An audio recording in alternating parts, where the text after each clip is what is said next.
Today we're checking out the ELT1510B. There's a version with a shorter 600mm wall plate, and then there's this 1 meter wall plate version. The metal's good quality, 2mm thickness. There's an accessory pack with a couple of Allen keys for assembly and micro adjustment. The wall plate is screwed together with 4 screws and one of those Allen keys.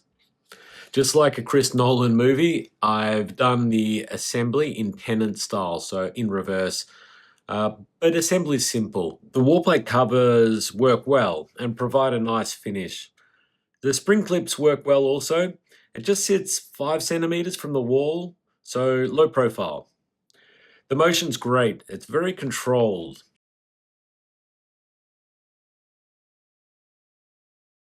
Here's a 1 meter wall plate. The strips sit outside, so it's a maximum actually of 1020mm.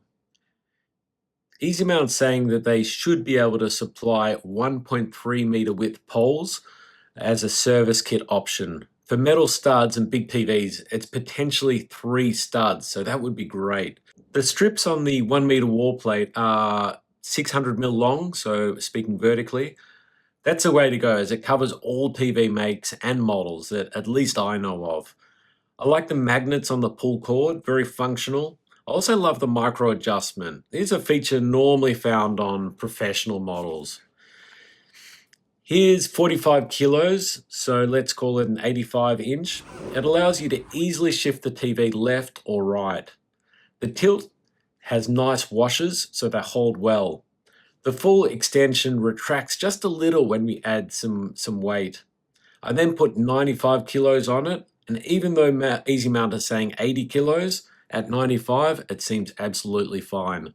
So final thoughts, this bracket actually doesn't feel like a consumer bracket, it feels like a pro bracket. I love the fact that we could potentially go to 3 studs. I can see this mount working for some very large size TVs. Operation is incredibly smooth. It's not wobbly like every other bracket that I've tried that attempts to do a similar thing. So probably my favorite Ezymount bracket, this one.